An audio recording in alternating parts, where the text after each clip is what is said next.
Method of purification of organic compound qualitative and quantitative analysis इस video के अंदर हम देखेंगे। और इस टॉपिक से दोस्तों नीट हो या फिर जेईई मेंस हो, आपको डायरेक्ट क्वेश्चन देखने को मिलते हैं। एक से दो क्वेश्चन आपको नीट 2026 में भी देखने को मिलेगा। और मैं आपको बता दूं कि जेईई मेंस में अलग अलग शिफ्ट होते हैं, तो काफी लंबा एग्जाम चलता है दोस्तों, 6-7 दिन तक। तो उनमें क्या होता है कि 5 से 6 क्वेश्चन आपको देखने को मिलते हैं, और वो सारे क्वेश्चन आपको नीट हो या फिर जेईई हो 100% दोस्तों इस वीडियो से बाहर नहीं आएगा, और वो क्वेश्चन आपसे बन जाएंगे। ये मेरा वादा है, मैं प्रॉमिस करता हूं आपको। आप एक बार इस वीडियो को पूरा देखिए, उसके बाद क्वेश्चन को लगाने जाइए। अगर आपसे ना बने तो आप कमेंट में बता दीजिएगा, ठीक है। मैं आपको गारंटी के साथ कह सकता हूं दोस्तों 100% आपसे क्वेश्चन बन जाएंगे। और इस वीडियो को बहुत मेहनत से बनाया हूं। वीडियो को लाइक करके फटाफट चैनल को सब्सक्राइब कर दिएगा दोस्तों, ऐसी जबरदस्त वीडियो आपको मिलती रहेंगी। चलिए शुरू करते हैं हमारा चैनल, जो कि method of purification of qualitative और क्वांटिटेटिव, काफी ज्यादा स्कोरिंग टॉपिक है ये, ठीक है। ऑर्गेनिक केमिस्ट्री का पार्ट है। तो यहां पर हम देखेंगे दोस्तों कई सारे मेथड हैं, जैसे method of purification of organic compound में सब्लिमेशन आता है, crystallisation, distillation, differential extraction and chromatography आती है, ठीक है दोस्तों। तो हम पहले बात करेंगे सब्लिमेशन क्या होता है। जैसे सब्लिमेशन की बात करूं तो कोई भी डायरेक्ट कन्वर्जन हो जाता है किसी भी सॉलिड का गैसीय स्टेट में बिना लिक्विड फेज में जाए हुए या फिर बिना लिक्विड स्टेट में जाए हुए, तो डायरेक्ट सब्लिमेट हो जाता है। इसका प्रिंसिपल यानी कि सिद्धांत क्या है सर? देखो, separation of sublimable volatile, sublimable मतलब सदृश, उड़ने वाला, वोलेटाइल कंपाउंड जो होगा वो कहां चला जाएगा दोस्तों? नॉन सब्लिमेबल इंप्योरिटीज, जैसे कि purification of iodine, camphor, benzoic acid, ये सब सब्लिमेशन के एग्जांपल हैं। और एक टिप मैं आपको बता दूं कि ये वर्क मतलब बढ़िया से काम तभी करेगा जब कोई कंपाउंड हाई वेपर प्रेशर का हो। Vapour pressure, azeotrope, boiling point, volatile, ये सारी चीजें हम सॉल्यूशन में डिटेल में पढ़ेंगे दोस्तों। और मैं आपको बता दूं कि दूसरा अपना मेथड आता है वो आता है क्रिस्टलाइजेशन। क्रिस्टलाइजेशन क्या होता है सर? देखो, ये मोस्ट कॉमन मेथड होता है और बहुत ईजी है। इसमें क्या होता है कि इसका प्रिंसिपल जो बेस्ड होता है वो बेस्ड होता है difference in the solubility of given compound, जो कि solubility of given compound and it's impurities in the solvent पे डिपेंड करता है। जैसे स्टेप यहां पर हम फर्स्ट देख रहे हैं, किसी सॉल्वेंट में हमने इंप्योर सॉलिड को मिक्स कर दिया है सर, ठीक है, मिक्स कर दिया, इसको डिसॉल्व कर दिया। अब इस सॉल्यूशन को हम हीट करेंगे तब तक जब तक इवापोरेट ना हो, ठीक है। हमने हीट कर दिया सर, बहुत सही। उसके बाद फिर उसको कूल करेंगे, ठंडा करेंगे, तो जो क्रिस्टल होंगे वो नीचे यहां पर दोस्तों जम गए हैं इसमें बाउल में। फिर उसको हम छान लेंगे, यानी कि फिल्टर पेपर से हम उसको फिल्टर कर लेंगे, तो हमको जो क्रिस्टल मिलेगा वही मतलब दोस्तों उसको हम फिल्टर आउट कर सकते हैं। तो इसलिए हम क्रिस्टलाइजेशन हमको ऑप्टेन हो जाएगा। तो ये काफी ज्यादा इजी और मोस्ट कॉमन मेथड है। एग्जाम में याद करने के लिए दोस्तों एक पंच चलन मैं आपको बताता हूं। जैसे कि देखो, हॉट में सॉल्युबल, कोल्ड में इनसॉल्युबल। हॉट में क्या होगा? सॉल्युबल होगा, कोल्ड में इनसॉल्युबल होगा। और बेस्ट सॉल्वेंट यहां पर आपको दोस्तों क्रूशियल यहां पर क्या है कि आपको राइट सॉल्वेंट को चूज करना है, तभी ये काम करेगा, नहीं तो नहीं। और तीसरा मैं आपको बात करूं तो डिफरेंशियल एक्सट्रैक्शन क्या होता है सर? देखो, जब कोई ऑर्गेनिक कंपाउंड प्रेजेंट हो एक्वस मीडियम में तो क्या करेगा? उसको हम सेपरेट कर सकते हैं बाय सेकिंग इट। उसको मतलब से कर, समझ रहे हो ना? It with immiscible organic, immiscible मतलब जो अमिश्रित हो, मिक्स ना हो, मिले ना, ऑर्गेनिक सॉल्वेंट, ध्यान रखना आपको, इमिसिबल ऑर्गेनिक सॉल्वेंट लेना है। इन विच, जिसमें क्या होगा? मोर सॉल्यूट, जो कि मोर सॉल्युबल होगा वाटर से। एग्जाम्पल है इसका separation of sugar from common salt bye dissolving in hot ethanol. और डायग्राम आपको दिखा दो दोस्तों, डायग्राम दोस्तों ऐसे पूछ सकता है, लेवल करने को दोस्तों कुछ भी पूछ सकता है दोस्तों, क्योंकि यहाँ पर आप देख सकते हैं स्टॉपर लगा हुआ है। आफ्टर एक्सट्रैक्शन, बिफोर एक्सट्रैक्शन क्या चीजें होंगी वो सारी चीजें यहाँ पर दिखाई गई हैं। सॉल्वेंट लेयर है, ऑर्गेनिक कंपाउंड है, तो फनल लगा हुआ है, ठीक है, और स्टॉपर है। तो ये सारी चीजें हैं, उसको हम सेपरेट कर सकते हैं अलग अलग तरीके से, मतलब by shaking it with immiscible organic solvent होना चाहिए। और डिस्टिलेशन, तो डिस्टिलेशन में दोस्तों फ्रैक्शनल डिस्टिलेशन भी आता है, सिंपल डिस्टिलेशन भी आता है, और दोस्तों अपना स्टीम डिस्टिलेशन भी आता है। तो हम यहाँ पर सिंपल डिस्टिलेशन देखते हैं। डिस्टिलेशन में तो सिंपल डिस्टिलेशन में क्या होता है सर? देखो, कन्वर्जन होता है इसमें लिक्विड का, किसमें? वेपर में, by heating followed by the condensation of vapour. जैसे कि यहाँ पर आप डायग्राम देख रहे हैं, एनसीईआरटी का जिंदा डायग्राम लाया हूँ। तो इसमें क्या हो रहा है कि हम किसी लिक्विड को हीट कर रहे हैं, तो वो क्या होगा दोस्तों? वेपर बनेगा उसमें। तो फिर उसको हम लिक्विड को दोस्तों यहाँ पर कॉनिकल फ्लास्क में उसको स्टोर कर रहे हैं। इसको मेथड जो है फॉलो, कंडेंसेशन ऑफ वेपर, मतलब वो मेथड फॉलो होता है इसमें हीट करने पे। इसका एप्लीकेशन क्या होता है, प्रयोग क्या कहाँ हो सकता है? तो हम सेपरेट करने के लिए वोलेटाइल लिक्विड को यूज में लेते हैं फ्रॉम नॉन वोलेटाइल से, जो कि इंप्योरिटीज हो सकती हैं, और लिक्विड जो जिसके पास सब्सिडेंट डिफरेंस होगा बॉइलिंग पॉइंट में। देखो यहाँ पर बॉइलिंग पॉइंट में डिफरेंस मैटर करता है। मैटर क्यों करता है सर ये सब चीजें? देखो, क्योंकि सिंपल डिस्टिलेशन में दोस्तों क्या होता है कि जो लार्ज बॉइलिंग पॉइंट डिफरेंस देखने को मिलता है, और अलग अलग तरीके होते हैं। जैसे फ्रैक्शनल में आपको दोस्तों बहुत ही close minimal boiling point difference देखने को मिलता है, ठीक है। तो उसमें क्या होता है, कॉलम लग जाता है, फ्रैक्शनल होता है, तो मतलब अलग अलग हो जाते हैं। तो हम सारी चीज़ें आगे थोड़ा देखेंगे उसके बारे में फ्रैक्शनल की। लेकिन वे सिंपल डिफ्यूजन को एग्जांपल देख लेते हैं। सर आप खाली इसके प्रोसेस और एग्जांपल बता रहे हैं? हाँ, क्योंकि क्वेश्चन ऐसे ही आते हैं और इस नोट्स को ऐसे बनाया ही गया है कि आपसे क्वेश्चन छूटे ना। और लास्ट में PYQ करेंगे दोस्तों, ठीक है। मोस्ट इंपॉर्टेंट जेईई मेंस और दोस्तों नीट 2026 की। नीट 2026 में दोस्तों कैसे देखने को मिल सकता है वो भी प्रेडिक्ट कर दूंगा इस वीडियो में। तो इसका एग्जांपल आपका क्लोरोफॉर्म आता है। सर क्लोरोफॉर्म क्या होता है? CH, ठीक है दोस्तों, CHCl3 क्लोरोफॉर्म होता है आपका, ठीक है सर। का बॉइलिंग पॉइंट होता है, बॉइलिंग पॉइंट ध्यान में रखना है, बॉइलिंग पॉइंट से पूछ सकता है 334 केल्विन। और एनिलीन दोस्तों क्या होता है? एनिलीन को हम लिख सकते हैं बेंजीन पे क्या हो जाए, कोई NH2 ग्रुप लगा हुआ हो, बेंजीन पे क्या हो, कोई NH2 ग्रुप लगा हुआ हो दोस्तों, तो हमारा एनिलीन हो जाता है, ठीक है। इसको हम C6H5 और NO2 भी लिख सकते हैं। तो इसका 457 केल्विन है। तो ये आपका सिंपल डिस्टिलेशन था। अब कुछ एडवांस टेक्निक देख लेते हैं। ऐसे फ्रैक्शनल डिस्टिलेशन क्या होता है? देखो इसमें इसका एप्लीकेशन क्या कहता है सर? फ्रैक्शनल डिस्टिलेशन की अगर हम बात करें तो फ्रैक्शनल डिस्टिलेशन में क्या होता है सर? जैसे इसका एप्लीकेशन है कि एप्लीकेबल होता है सिर्फ इफ अगर बॉइलिंग पॉइंट ऑफ दो लिक्विड नॉट मच डिफरेंट। वही मैंने बोला कि इसमें क्या होता है, फ्रैक्शनल में जो बॉइलिंग पॉइंट होता है काफ़ी क्लोज होता है, ज़्यादा डिफरेंस देखने को नहीं मिलता है सिंपल डिफ्यूजन की तरह, सिंपल डिस्टिलेशन की तरह, डिफ्यूजन बोल रहा हूँ। एग्जाम्पल में जैसे फ्रैक्शन ऑफ क्रूड ऑयल, कच्चा तेल जो होता है दोस्तों इन पेट्रोलियम इंडस्ट्री में आपको देखने को मिलेगा। फ्रैक्शनल डिस्टिलेशन के जरिए हम दोस्तों उसको क्या फिल्टर आउट करते हैं, क्रूड ऑयल को। और अभी तो क्या हो रहा है, गल्फ कंट्रीज में से वार चल रहे हैं तो अभी दिक्कत हो रही है थोड़ा सा फ्यूल की। तो ये सब चीज़ें हैं। और यहाँ पर हम बात करें distillation under reduce pressure, distillation जो कि रिड्यूस प्रेशर के अंडर होगा वो क्या होगा, इसमें प्यूरिफाई लिक्विड के पास बहुत ही हाई बॉइलिंग पॉइंट होगा एंड जो कि दोस्तों क्या करेगा, डिकम्पोज करेगा at those which decompose at or below their boiling point, अपने बॉइलिंग पॉइंट से नीचे की तरफ। जैसे कि देखो डायग्राम यहाँ पर आप लोग देख सकते हैं दोस्तों, अगर जूम करके थोड़ा दिखाना चाहूँ तो भी आप इसको देख सकते हैं ऐसे कि यहाँ पर सारी चीज़ें लगी हुई हैं। सेटअप मैं एक बार विजुलाइज करने के लिए आपको दिखा दे रहा हूँ चीज़ें। और ऐसा तो डायग्राम से डायरेक्ट क्वेश्चन पूछता नहीं है, मगर मैं फिर भी डायग्राम लेकर आया हूँ यहाँ पर ताकि आपको कोई दिक्कत ना हो, कुछ भी नहीं छूटे। और इसका डायग्राम आपको देखने को कुछ ऐसा मिलेगा दोस्तों, पूरा सेटअप आपको दिखा दे रहा हूँ, ठीक है, जूम कर करके, ताकि ऐसा लगे कुछ छूटा नहीं है। स्टीम डिस्टिलेशन की बात करें, इसमें एग्जांपल बहुत एग्जांपल छोड़ के जा रहे हो भैया यार, ऐसी बातें कर रहे हो यार, एग्जांपल छोड़ सकते हैं। इसमें आ जाएगा glycerol, glycerol can be separated from, अबे भाई, separated from spent lye in soap industry, ठीक है। तो ये सारी चीज़ें हैं। तो ग्लिसरॉल को हम सेपरेट कर सकते हैं इससे अंडर रिड्यूस प्रेशर वाले से। स्टीम डिस्टिलेशन क्या होता है भैया? स्टीम डिस्टिलेशन तो ये सेपरेट करते हैं सब्सटेंस को जो कि स्टीम वोलाटाइल होते हैं और इमिसिबल होते हैं भाई, मतलब जो अमिश्रित, मिक्स ना हो, घुले ना। एग्जांपल इसका आ जाता है एनिलीन। सर एनिलीन क्या होता है? वही हमने जो इधर देखा था, एनिलीन, बेंजीन के ऊपर NO2 ग्रुप, NO2 की NH2 सर जी, NH2 होगा भैया, हाँ NH2 तो लिखा, सही तो लिखे हो सर, बोल गलत रहे हो यार, क्या भैया। Aniline is separated by this technique from aniline water. तो ये आपको इंपॉर्टेंट याद रखना है। इसमें डिस्टिलेशन वाले में क्या था, स्पेंटाइलिन, और इसमें आपका था एनिलीन और separated from technique aniline water.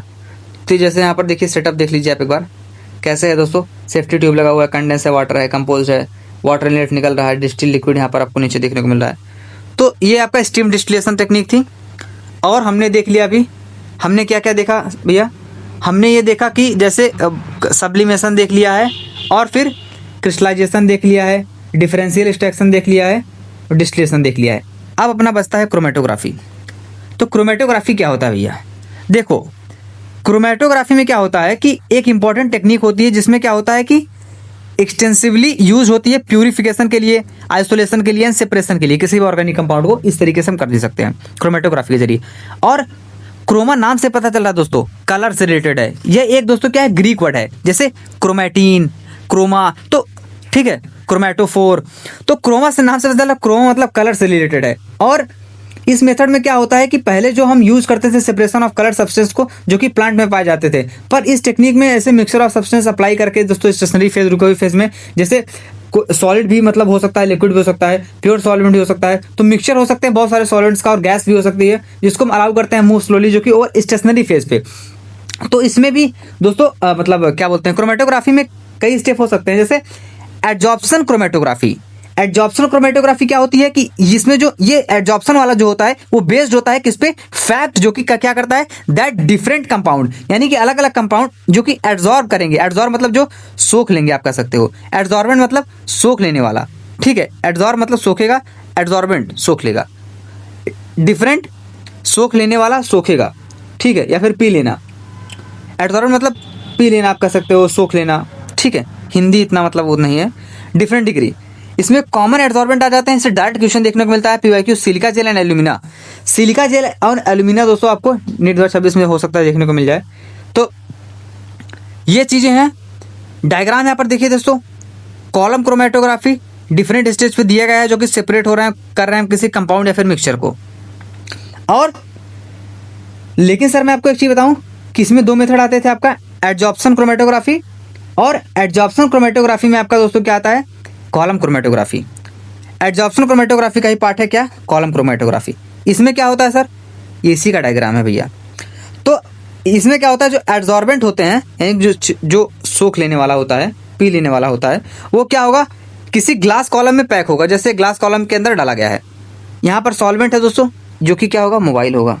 Mobile मतलब दोस्तों मूव कर सकता है। भाई क्या हो रहा है, ये मोबाइल होगा जो कि मतलब मूव कर सकता है। और यहाँ पर ठीक है सॉल्वेंट है, मिक्सचर ऑफ कंपाउंड, कुछ भी कंपाउंड हो सकता है, ABC XYZ। और एड्जॉर्बेंट यानी दोस्तों जो स्टेशनरी फेज में होगा। और ग्लास वूल, यहाँ पर हम लगा देंगे दोस्तों सिलिका जेल।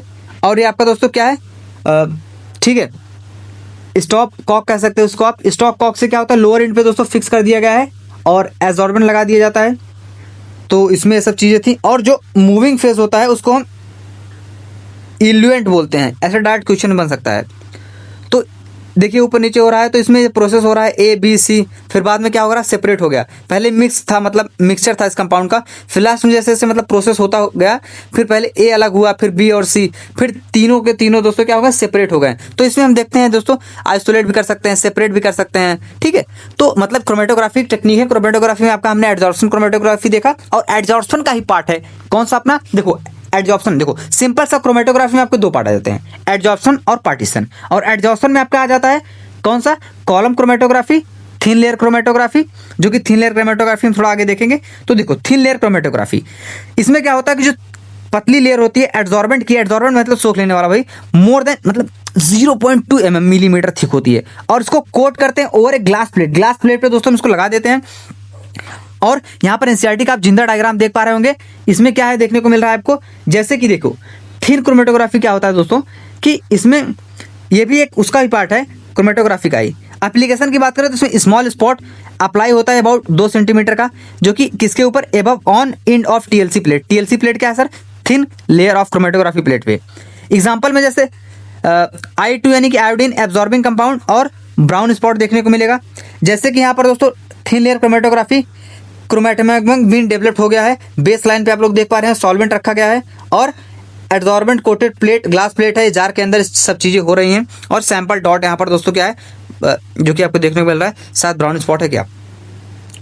और इसमें B वाले में जो कि डेवलप्ड हो गया है क्रोमेटोग्राम, तो क्या हो रहा है इसमें, सॉल्वेंट फ्रंट है, स्पॉट है, स्पॉट वही अपना ब्राउन स्पॉट, बेस लाइन से ऊपर उठ चुका है चीज़ें, और इतना डिस्टेंस ट्रेवल किया है, एक्स लेंथ का इसमें डिफरेंस आया है। तो RF इसके फॉर्मूला अगर निकालना चाहे तो ये होता है अपना रिटार्डेशन फैक्टर। RF क्या है, लिखा नहीं है यहाँ पर, कहीं पर भी नहीं लिखा है, मैं लिख देता हूँ।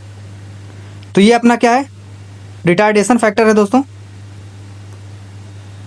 Retardation factor. और इसके लिए फॉर्मूला होता है डिस्टेंस जो कि मूव करेगा कोई substance upon distance move by solvent, यानी कि सब्सटेंस और सॉल्वेंट के डिस्टेंस मूव को निकाल सकते हैं। और जो अपना RF होता है वो इन्वर्सली प्रोपोर्शनल होता है, किसके, इन्वर्सली प्रोपोर्शनल होता है RF जो होता है, यानी कि आपका रिटार्डेशन फैक्टर इन्वर्सली प्रोपोर्शनल होता है सॉल्वेंट पोलैरिटी के, सॉरी पोलैरिटी के क्या होता है, इन्वर्सली प्रोपोर्शनल होता है। अब हम देखते हैं पार्टीशन क्रोमेटोग्राफी। पार्टीशन क्रोमेटोग्राफी क्या होता है भैया, देखो पार्टीशन क्रोमेटोग्राफी जो कि दोस्तों हमने देखा था कि पार्टीशन क्रोमेटोग्राफी, देखो क्रोमेटोग्राफी में आपका एडजॉर्प्शन आ जाते हैं और पार्टीशन आता था। एडजॉर्प्शन में आपका कॉलम क्रोमेटोग्राफी और TLC आते थे दो। अब पार्टीशन क्रोमेटोग्राफी में कोई नहीं आता है, सिर्फ पार्टीशन वाला आता है। इसमें क्या होता है कि ये बेस्ड होता है कंटिन्यूअस डिफरेंशियल पार्टिसिपेशन पे। डिफरेंशियल मतलब अलग अलग इसको पार्टिसिपेट करते हैं। जैसे मिक्सचर ऑफ कंपोनेंट हो गया बिटवीन स्टेशनरी रुका हुए फेज और मोबाइल फेज के बीच में। एग्जाम्पल जैसे पेपर क्रोमेटोग्राफी इसका एग्जाम्पल है। तो ये क्या करता है, पूरा अगर मैं आपको शॉर्ट में समझाऊं कि ये बेस्ड होता है कंटिन्यूएशन वही डिफरेंशियल पार्टीशनिंग ऑफ कंपोनेंट जो कि मैंने बोला। इसमें मिक्सचर हम देखेंगे स्टेशनरी मोबाइल के फेज में, ठीक है, स्टेशनरी एंड मोबाइल फेजेस के बीच। मोबाइल मतलब मूवमेंट जो करते हैं, जो मूव कर सके। तो जो पेपर क्रोमेटोग्राफी होता है ये एक टाइप ऑफ पार्टीशन क्रोमेटोग्राफी है, ठीक है। तो पार्टीशन क्रोमेटोग्राफी का पार्ट है पेपर क्रोमेटोग्राफी। इसमें क्या होगा सर कि जो पेपर क्रोमेटोग्राफी एक स्पेशल क्वालिटी पेपर होता है जिसको हम क्रोमेटोग्राफी पेपर बोलते हैं, ठीक है। क्रोमेटोग्राफी पेपर को यूज करते हैं इसमें, जो कि आपको देखने को मिलेगा ये वाटर को ट्रैप कर सकता है अपने अंदर। मतलब जो पेपर होगा वो क्रोमेटोग्राफी वाला पेपर जो कि एक्ट करेगा एक स्टेशनरी, जब ट्रैप हो गया रुक गया तो स्टेशनरी फेज की तरह एक्ट करेगा। लेकिन जो स्ट्रिप ऑफ क्रोमेटोग्राफी होती है, जैसे कि यहाँ पर आप लोग कार्डबोर्ड देख रहे हैं, क्रोमेटोग्राफी पेपर रखा गया है, ठीक है, जार के अंदर एक स्पॉट बना दिया गया और सॉल्वेंट है कुछ, ये बेस लाइन है। अब कैसे इसमें देखो स्पॉट मूव करेगा, क्या होगा वो हम प्रोसेस अगर आगे देखें तो इसमें जो स्ट्रिप होगा क्रोमेटोग्राफिक पेपर का, स्पॉट करेंगे हम बेस पे हमने स्पॉट कर दिया इसको, ठीक है। बेस पे इसको हमने स्पॉट कर दिया, इसके किस पे, पेपर के बेस पे स्पॉट कर दिया सर। फिर क्या होगा उसके बाद, तो जो मिक्सचर होगा यानी कि इसके अंदर सुटेबल सॉल्वेंट का, सॉल्वेंट भी है यहाँ पर कुछ, ठीक है, सॉल्वेंट भी है कुछ। तो ये क्या होगा इसमें कि ये सॉल्वेंट ऐड करेगा मोबाइल फेज की तरह, और जो पेपर में वाटर होल्ड हुआ है वो स्टेशनरी फेज की तरह एक्ट करेगा, और जो सॉल्वेंट है वो आपका क्या है दोस्तों, मोबाइल फेज की तरह एक्ट करेगा। तो जब सॉल्वेंट राइज करेगा, बढ़ेगा, तो जो पेपर बाई मतलब कैपिलरी एक्शन जार के अंदर हो रहा है तो वो क्या होगा, फ्लो होगा ओवर द स्पॉट, यानी कि स्पॉट के ऊपर। तो जो पेपर सिलेक्टिवली रिटेन करेगा किसको, डिफरेंट कंपोनेंट को अकॉर्डिंग टू डिफरेंट पार्टीशन के हिसाब से अलग अलग फेजेस में। तो जो पेपर स्ट्रिप होगी वो डेवलप करेगी एक नॉन क्रोमेटोग्राम को, जिसको दोस्तों हम क्या बोलेंगे, जो स्पॉट होता है वही आपका सेपरेट कलर में कंपाउंड विजिबल होगा डिफरेंट हाइट पे, मतलब ऊपर चला गया। जैसे यहाँ पर पहले यहाँ पर था, फिर एक स्पॉट पे चला गया। जैसे हमने दोस्तों सॉल्वेंट वगैरह बढ़ाया, पहले सॉल्वेंट यहीं था, फिर सॉल्वेंट दोस्तों इतना ऊपर चला गया, तो वो क्या है, स्पॉट मूव कर गया क्रोमेटोग्राम, ठीक है, जो कलर पिगमेंट था। तो क्या होगा, स्पॉट सेपरेट हो गया, कलर जो कि विजुअल होगा डिफरेंट हाइट पे from the position of initial spot से, इनिशियल स्पॉट के पोजीशन से ऊपर की तरफ चला गया है। तो ये इस जो स्पॉट सेपरेट हुआ है कलरलेस कंपाउंड से, वो उसको हम ऑब्जर्व कर सकते हैं। देख भाई यहाँ था, यहाँ चला है, ऑब्जर्व कर रहे हैं, देख पा रहे हैं उसको हम। और ये क्या होगा, अंदर यूवी लाइट के अंडर में अगर हम इसको देखेंगे तो हमको एक स्प्रे मतलब अप्रोप्रिएट स्प्रे रिएजेंट की तरह दिखेगा, जो कि एक थिन लेयर क्रोमेटोग्राफी होती है। तो सिंपल सा ये दोस्तों आपका एनसीईआरटी का जिंदर डायग्राम लाया था दोनों का। हमने पेपर क्रोमेटोग्राफी देख लिया और थिन लेयर क्रोमेटोग्राफी देख ली। तो क्रोमेटोग्राफी की बातें होंगी, बिल्कुल डिटेल में चला। इससे ज़्यादा डिटेल आपको इतने कम टाइम के अंदर पूरे यूट्यूब मिल जाए ना, तो नाम बदल देना मेरा। Qualitative analysis and detection of element, क्या बात है सर, आ चुके हैं अपने दोस्तों मेन खिलाड़ी तो ये भी है, दोनों पे क्वेश्चन देखने को मिल सकता है आपको। लसाइन टेस्ट यानी कि दोस्तों सोडियम फ्यूजन टेस्ट भी इसको हम बोलते हैं।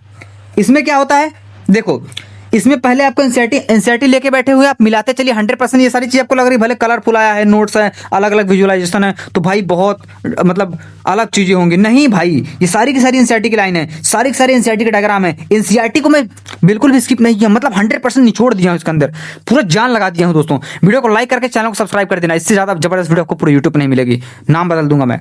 जो एलिमेंट यहाँ पर प्रेजेंट होगा, देखो सबसे पहले अगर मैं, अरे यार भाई साहब भाई बोलते बोलते देख रहा उल्टी जैसा होने लगा।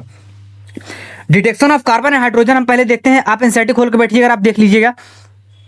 तो इसमें देखो कार्बन के साथ में कॉपर ऑक्साइड भी है, तो ये आपको कॉपर प्लस CO2 देखने को मिलेगा। हाइड्रोजन के साथ में कॉपर ऑक्साइड दोस्तों कॉपर प्लस H2O, फिर CO2 calcium hydroxide, calcium carbonate precipitate बनेगा और H2O रिलीज होगा। और 5H2O प्लस यहाँ पर दोस्तों ब्लू कलर का कॉपर सल्फेट देखने को मिलेगा, .5H2 यानी कि 5 वाटर मॉलिक्यूल को होल्ड करेगा।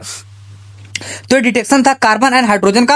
अब हम दोस्तों मतलब जनरली इस पे अभी तो आज तक शायद पूछा नहीं गया क्वेश्चन, लेकिन जो जैसे आपका लसाइन टेस्ट होता है, इसमें क्या होता है कि जो एलिमेंट प्रेजेंट होंगे किसी ऑर्गेनिक कंपाउंड में, वो कन्वर्ट हो जाएंगे कोवेलेंट से इनटू आयोनिक फॉर्म में।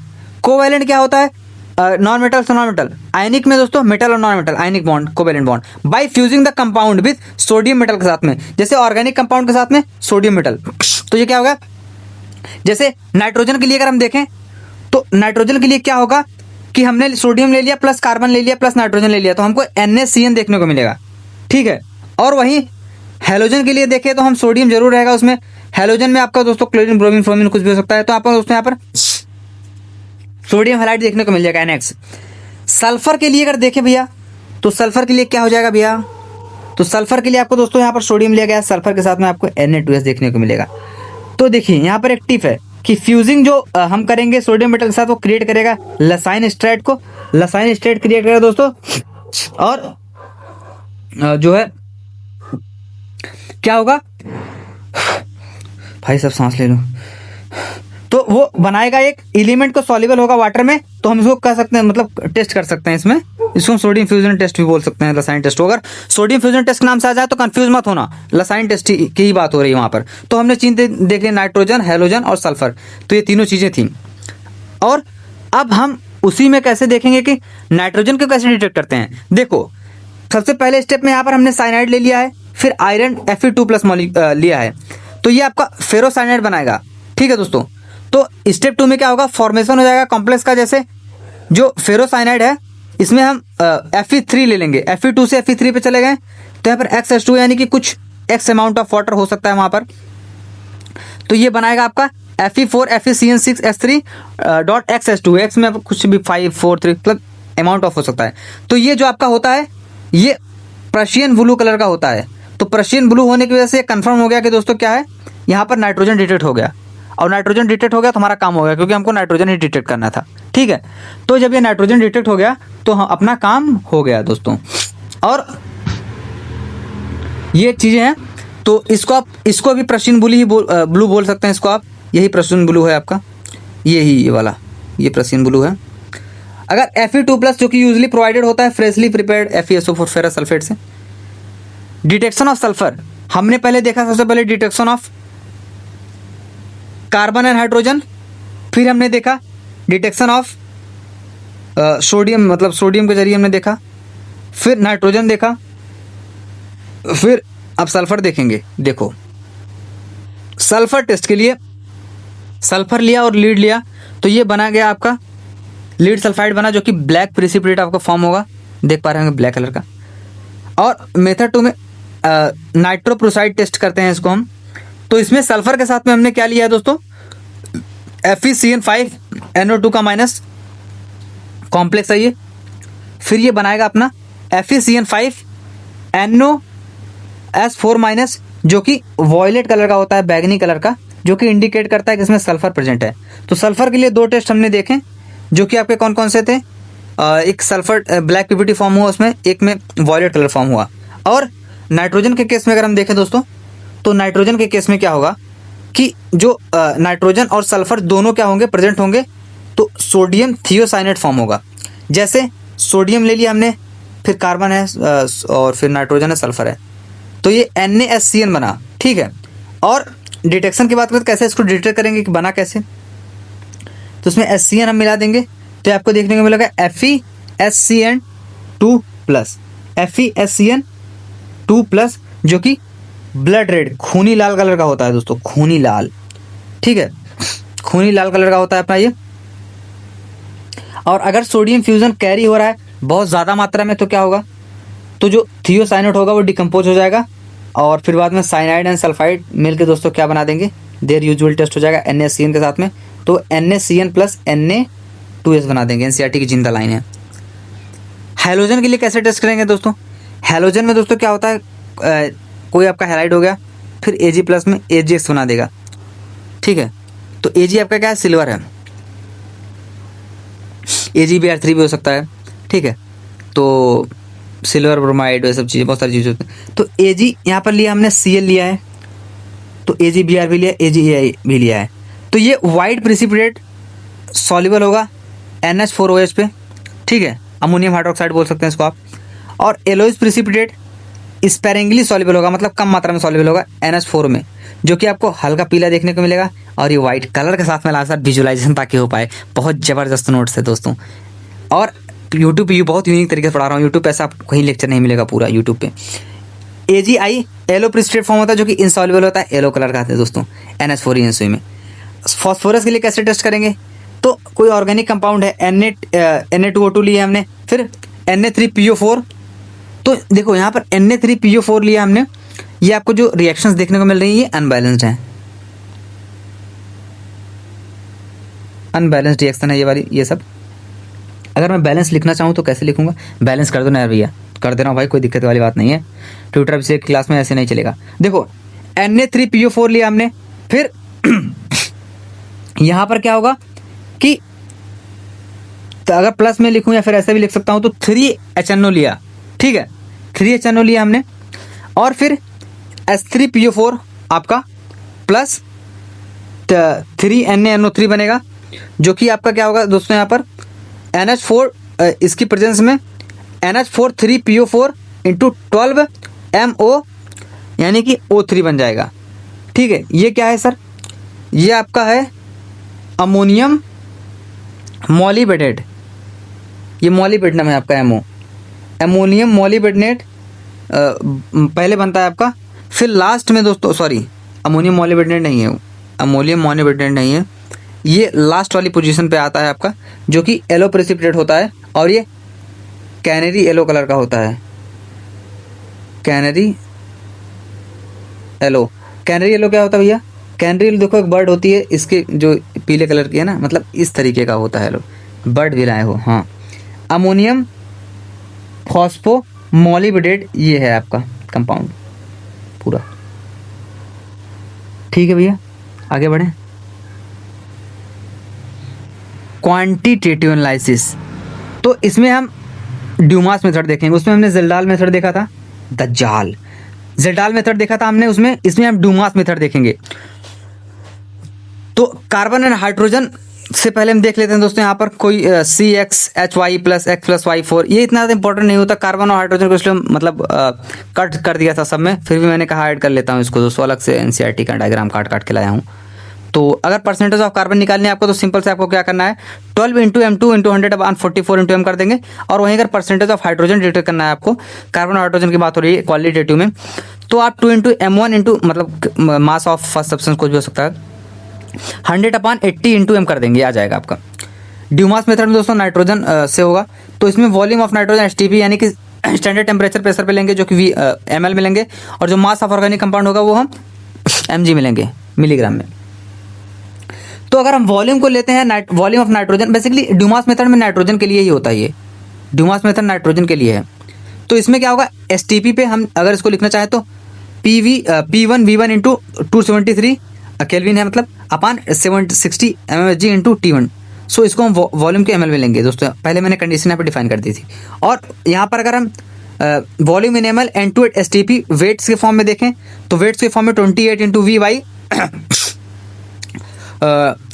सैकड़ा जाता है, 22,000 इंटू 400 इंटू ग्राम कर देंगे। और अगर परसेंटेज ऑफ नाइट्रोजन निकालना है, कितना परसेंट नाइट्रोजन है उस कंपाउंड में, तो आप 28 इंटू V इंटू 100/22,400 कर देंगे, इंटू M कर देंगे, तो आपका जो है परसेंटेज ऑफ नाइट्रोजन निकल के आ जाएगा ड्यूमास मेथड में। ज़ेल्डाल मेथड नहीं देखा था हमने वहाँ पर कुछ और चीज़ देखी थी, मतलब डिटेक्शन ऑफ अदर एलिमेंट देखे थे। तो अगर आप बात करें हम ज़ेल्डाल मेथड दोस्तों, नाइट्रोजन हल्का फुल्का लग रहा है, दज्जाल जैसा लग रहा है, दज्जाल का फितना 40 दिन तक चलेगा। नाइट्रोजन ऑर्गेनिक कंपाउंड की अगर हम बात करें, तो यहाँ पर H2SO4 दोस्तों, यहाँ पर हमने लिया है किसी भी ऑर्गेनिक कंपाउंड के साथ में, कोई भी आपका ऑर्गेनिक कंपाउंड हो सकता है। तो ये ऑर्गेनिक कंपाउंड जो आपका है, तो NH4 यहाँ पर अमोनियम सल्फेट, और फिर ऐड कर देंगे इसमें हम सोडियम हाइड्रोक्साइड, और फिर अमोनिया, तो फिर इसमें ऐड कर देंगे H2SO4 सल्फ्यूरिक एसिड, फिर आपको ये मिल जाएगा दोस्तों NH4 और मास ऑफ ऑर्गेनिक कंपाउंड को मिलीग्राम में लेंगे, वॉल्यूम को हम लेंगे दोस्तों, volume of H2SO4 of molarity जो कि है M, जो कि न्यूट्रलाइजेशन के लिए जरूरी होती है, जिसको हम ml में लेंगे वॉल्यूम। परसेंटेज ऑफ नाइट्रोजन निकालना चाहे तो 1.4 into M into 2V minus V/2 into M कर देंगे, आपको परसेंट ऑफ नाइट्रोजन निकल जाएगा ज़ेल्डाल मेथड में। लेकिन नाइट्रोजन की परसेंटेज अगर आप ड्यूमास मेथड में निकालना चाहें तो आप ये रख देंगे तो आ जाएगा। और ये एप्लीकेबल नहीं होता है कंपाउंड जो कि कंटेन करते हैं नाइट्रोजन को, नाइट्रो ग्रुप में एजो ग्रुप जैसे हो गया, और पिरिडीन रिंग हो गई जैसे आपकी, ठीक है। आपका सॉरी, ये पिरिडीन रिंग हो गई, और एजो कंपाउंड हो गया। एजो कंपाउंड क्या होता है, जैसे डबल बॉन्ड एंड फर्स्ट कुछ मतलब, ठीक है ना। एजो नाइट्रो ग्रुप हो गए आपके, NO2 ग्रुप हो गए, और पिरिडीन हो गया। तो इन सब में ये वर्क नहीं करता है कौन, ज़ेल्डाल मेथड। कैरियस मेथड दोस्तों हैलोजन सल्फर के लिए। हैलोजन एस्टिमेशन की अगर हम बात करें यहाँ पर, ऑर्गेनिक कंपाउंड इसमें ऐड करेंगे fuming of HNO3 plus AgNO3, तो आपको क्या AgX मिलेगा। AgX क्या है यहाँ पर, आपका सिल्वर हैलाइड हो सकता है, कुछ ब्रोमाइड, क्लोराइड, आयोडाइड। तो ये कैरियस मेथड दोस्तों यहाँ पर हैलोजन कंटेनिंग ऑर्गेनिक कंपाउंड से दिखाया जा रहा है, जो कि हीट किया जा रहा है फ्यूमिंग नाइट्रिक एसिड के in the presence of silver nitrate, जो कि आप डायग्राम देख पा रहे होंगे। AgNO3 यहाँ पर दोस्तों हमने सिल्वर नाइट्रेट लिया है, और ऑर्गेनिक कंपाउंड कुछ यहाँ पर ये है, ठीक है। इसके अंदर फ्यूमिंग यानी झाग बन रहा है HNO3 का, आप देख पा रहे होंगे 2 सेंटीमीटर यानी 50 सेंटीमीटर लंबी एक सील्ड कैपिलरी ट्यूब है, इसके अंदर रिएक्शन हो रहा है ये। तो एक कैलस मेथड है दोस्तों, सॉरी कैरियस मेथड है, कैरियस मेथड, और ये चीज़ें हैं। और अगर इसमें हम दोस्तों मास ऑफ कंपाउंड निकालना चाहते हैं mg मिलेंगे, और मास ऑफ AgX जो होगा वो M1g हो जाएगा। परसेंटेज ऑफ हैलोजन निकालना चाहे तो एटॉमिक मास हम किसी भी जो X कंपाउंड रहेगा उसका लेंगे, और फिर मास ऑफ फर्स्ट इंटू 100 करके molar mass of AgX into M कर देंगे, आपका परसेंटेज ऑफ हाइड्रोजन आ जाएगा। और सल्फर एस्टिमेशन की बात करें तो इसमें ऐड Na2 HNO3 H2SO4 और फिर BaCl2 बैरियम क्लोराइड, BaSO4 आपको देखने को मिलेगा, बैरियम सल्फेट प्रिसिपिटेट जो कि नीचे जम जाएगा, और मास ऑफ कंपाउंड Mg और इसमें Mg1 में। तो सल्फर आप परसेंट निकालना चाहें तो 32 गुणे इसका जो एटॉमिक नंबर होता है 16 सल्फर, हाँ 32। तो 32 क्या होता है इसका, ये है सल्फर का, और फिर इंटू मतलब देखो आप एक चीज़ आपने नोटिस की होगी कि जो जैसे इसका ये नाइट्रोजन का होता है 28 एटॉमिक मास, तो वैसे हम जिस चीज़ को ले रहे हैं वहाँ पर उसका ही एटॉमिक मास वगैरह लिख रहे हैं। तो इसका 32 हो गया, और फिर ये हो जाएगा M1 इंटू 100/233 इंटू M कर देंगे। देखो ट्यूटर टिप क्या कहती है कि अगर सल्फर फार्मूला में 32 एटॉमिक मास सल्फर होता है और 233 क्या है मोलर मास ऑफ है BaSO4 का, बैरियम सल्फेट का, BaSO4 बोल रहे हैं सर। फॉस्फोरस के लिए अगर देखें तो ऑर्गेनिक कंपाउंड के साथ H3PO4, फिर आपको NH4 जो कि आपका प्रेसिपिटेट है। ये कुछ देखा हुआ नहीं लग रहा है सर आपको, देखा हुआ तो लग रहा है मुझको यार, लेकिन ये क्या हो सकता है, ये अपना है अमोनियम फॉस्फो मॉलिबडेट NH43PO4 12MOO3, ठीक है, प्रेसिपिटेट है आपका, येलो प्रेसिपिटेट, कैनरी येलो होता है। Given molar mass of precipitate 1877 इसका होता है ग्राम पर मोल। तो मास ऑफ कंपाउंड Mg मिलेंगे, और इसमें M1g जो कि मास ऑफ प्रेसिपिटेट हो जाएगा। परसेंटेज फॉस्फोरस निकालना चाहे तो 31 इंटू M1 इंटू 100 इसका मोलर मास इंटू M कर देंगे, आ जाएगा।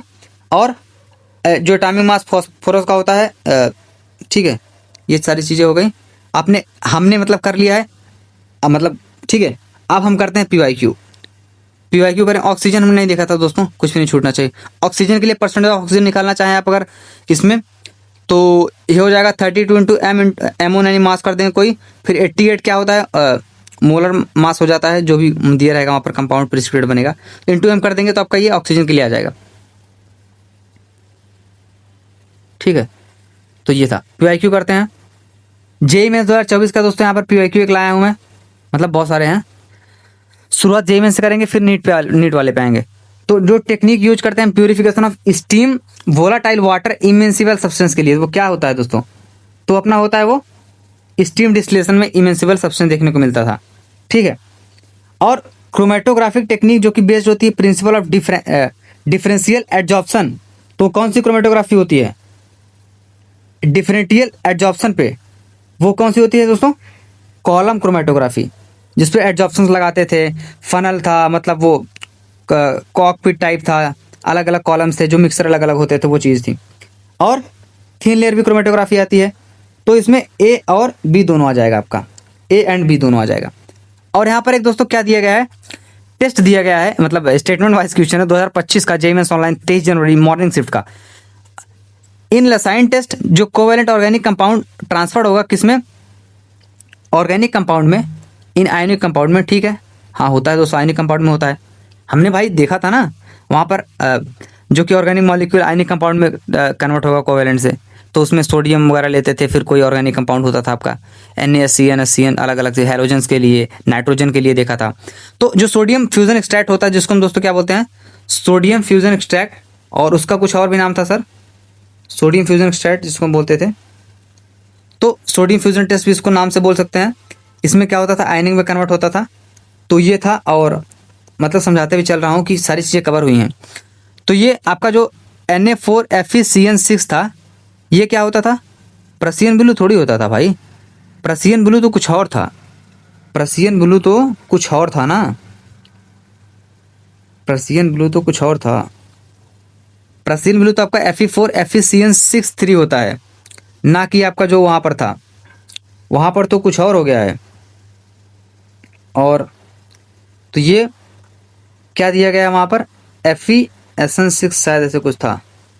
तो ये Na4FeCN6, Na4FeCN6 जो कि क्या हो जाता है, कहाँ गया भाई, तो ये आपका ब्लड रेड कलर का होता है, FeSN6 NaCN Na2 6। तो क्वेश्चन क्या है यहाँ पर कि स्टेटमेंट फर्स्ट तो सही है हाँ, और आयनिक कंपाउंड बदलता है, लेकिन ये प्रसियन ब्लू नहीं है भाई, प्रसियन ब्लू कुछ और होता है, XS2 उसमें आ जाता था। तो statement first is true but statement second is false, second false होगा। और यहाँ पर match the list first column दिया गया है। तो डिस्टिलेशन की अगर हम बात करें तो डिस्टिलेशन क्या होता है, एनिलीन वाटर मिक्सचर को डिस्टिलेट करते थे, तो एक आध सेकंड आ गया, तो एक आध सेकंड किसमें, एक आध सेकंड बी में, खत्म हो गया, खेला खत्म, एक ही झटके में खत्म हो गया। नीट 2025 का क्वेश्चन है कि दोस्तों which one of the following reaction does not belong to Lassaigne test, कौन सा लसाइन टेस्ट से बिलोंग नहीं करती है। तो हमने देखा दोस्तों सोडियम हाइड्रोजन के साथ भी होता था, और NaCN के साथ भी होता था, और इसके साथ भी होता था, लेकिन इसके साथ नहीं होता था। तो आपका बी ऑप्शन सही हो जाएगा, यानी कि जो आपका राइट आंसर आएगा वो, मतलब कौन सा किसके साथ नहीं होता है, वो हो जाएगा अपना बी वाला। और यहाँ पर हमको दोस्तों क्या करना है, मैच करना है। तो क्लोरोफॉर्म और एनिलीन दिया गया है, तो क्लोरोफॉर्म और एनिलीन क्या होता है सर, देखिए ये चीज़ें हो जाएंगी आपका सिंपल डिस्टिलेशन होता था, A का 4 तो C और D दोनों में है भैया। तो यार अब क्या होगा, आगे बढ़ते हैं। Crude oil and petroleum industry दोस्तों, फ्रैक्शनल डिस्टिलेशन B का थर्ड इसमें भी है, मामला तो नज़दीक हो गया। अब C में दोस्तों, अब दोस्तों C में या तो फर्स्ट या तो सेकंड होगा, कौन सा होगा, ये अपना डिस्टिलेशन अंडर रिड्यूस प्रेशर दोस्तों, जो साबुन बनाते थे, सोप इंडस्ट्री में यूज होता था, तो ये फर्स्ट आ जाएगा। देखो सारी चीज़ें कवर हुई हैं और एक भी चीज़ नहीं है, और वहीं से प्योर क्यों आ रहा है, C ऑप्शन आपका आ जाएगा करेक्ट ऑप्शन। और फिर यहाँ पर दोस्तों नीट 2024 का क्वेश्चन है, 25 में 2 क्वेश्चन आया था दोस्तों, आपको ऐसे 102 क्वेश्चन नीट 2026 में देखने को मिल सकते हैं। और इस वीडियो को इस वीडियो को आपने देख लिया तो आपका 100% पक्का हो जाएंगे, मैं गारंटी के साथ कर सकता हूँ। ये मैं मतलब गारंटी में हर वीडियो में नहीं लेता हूँ, लेकिन जिसमें ले रहा हूँ उससे कुछ तो बात होगी, पूरी जान लगा दिया हूँ। On heating some solid substance change from solid to vapour, sublimation. हाँ भाई, लिक्विड स्टेट में नहीं जाता है, without passing liquid state sublimation है। क्या बात है सर, नीट 2024 का क्वेश्चन। Zeldal method is estimation for nitrogen can be used estimated amount of nitrogen which one of the following compound। तो ये आपका दोस्तों एजो ग्रुप हो गया, नाइट्रो ग्रुप हो गया, और ये पिरिडीन हो गई। तो इन तीनों के लिए तो नहीं होता था ना, हमने देखा था वहां पर, यहाँ पर क्या हमने देखा था कि ये एप्लीकेबल नहीं होता है नाइट्रोजन कंपाउंड जैसे नाइट्रो ग्रुप, एजो ग्रुप और पिरिमिडीन के लिए, तो इसके लिए तो एप्लीकेबल नहीं होता ये। तो यहाँ पर क्या हो जाएगा, सिर्फ और सिर्फ आपका ए हो जाएगा, एनिलीन। पेपर क्रोमेटोग्राफी एग्जाम्पल किसका है, पेपर क्रोमेटोग्राफी में आपका दोस्तों आ जाता है पार्टीशन क्रोमेटोग्राफी, ठीक है, और पार्टीशन क्रोमेटोग्राफी में आपका पेपर क्रोमेटोग्राफी आ जाता है। तो इसका आपका फर्स्ट ऑप्शन आ जाता है नीट 2020 का क्वेश्चन। तो ये था आपका कंप्लीट वीडियो दोस्तों, हमने सारी चीज़ें कवर करी जेईई मेंस और नीट के साथ। आशा करता हूँ वीडियो आपको अच्छा लगा होगा, कमेंट कर जरूर बताना दोस्तों, और ऐसी वीडियो देखने के लिए आप चैनल पे बने रहिए। Thank you for watching this video, thank you so much.